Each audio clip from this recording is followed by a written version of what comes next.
Assalamualaikum warahmatullahi wabarakatuh. Saya Anissa Abdurrahman dari Prodi PGMI kelas 4C NIM 0604072304. Di sini akan menjelaskan terkait teori pembelajaran dan pemerolehan bahasa Arab sebagai bahasa kedua. Konsep dasar pembelajaran bahasa Arab sebagai bahasa kedua.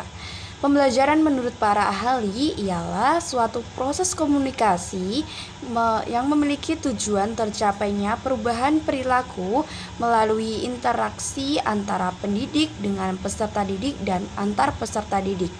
Bahasa Arab adalah suatu proses interaksi antara peserta didik dengan guru selama proses belajar bahasa Arab dengan tujuan memudahkan peserta didik dalam memahami bahasa Arab beserta ruang lingkupnya. Arab merupakan mata pelajaran yang diarahkan untuk mendorong, membimbing, mengembangkan, dan membina kemampuan serta menumbuhkan sikap positif terhadap bahasa Arab, baik secara reseptif maupun produktif.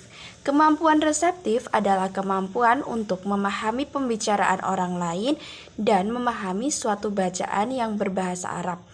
Dan kemampuan produktif adalah kemampuan menggunakan bahasa Arab sebagai alat komunikasi baik secara lisan maupun tertulis. Adalah kemampuan yang sangat penting dalam membantu peserta didik dalam memahami ajaran yang dibawa oleh Nabi Muhammad SAW, yakni ajaran Islam, yang dimana ada kitab yakni Al-Quran yang tertulis dengan bahasa Arab dan juga Al-Hadis.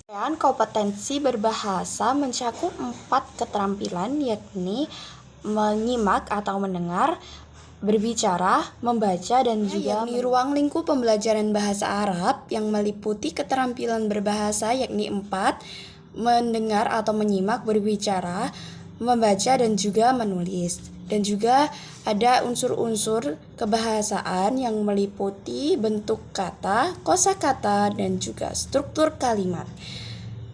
Ruang lingkup pembelajaran bahasa Arab di Madrasah Ibtidaiyah meliputi tema-tema yakni perkenalan, peralatan rumah, peralatan sekolah, alamat, pekerjaan, dan juga lain-lainnya, yakni konsep pemerolehan bahasa Arab sebagai bahasa kedua. Pemerolehan bahasa pertama diperoleh secara besar-besaran pada tahap perkembangan anak, yang dimana anak menirukan bahasa yang sering digunakan dalam lingkungan keluarga mereka. Bahasa pertama yang dapat disimbolkan dengan L1.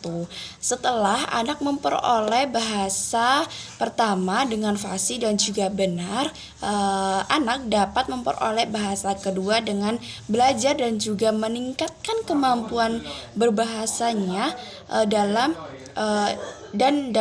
ingin menguasai bahasa kedua. Bahasa Arab sebagai bahasa kedua menjadi topik yang menarik dalam studi psikolinguistik karena bahasa Arab sebagai bahasa kedua memiliki nilai historis, budaya, religius yang signifikan yang dapat menarik banyak individu dalam memperoleh kemampuan berbahasa. Pemerolehan bahasa Arab sebagai bahasa kedua meliputi berbagai aspek, yakni yang pertama mempelajari tata bahasa Arab, yang kedua mengembangkan kosakata bahasa Arab, dan yang ketiga meningkatkan kemampuan mendengar, berbicara, membaca, dan juga menulis bahasa Arab, dan yang terakhir meningkatkan aspek budaya terkait bahasa Arab.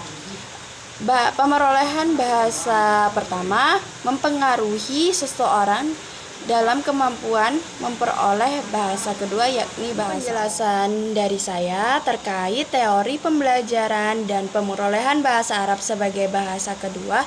Kurang lebihnya mohon maaf, semoga bermanfaat bagi kita semua. Wassalamualaikum warahmatullahi wabarakatuh.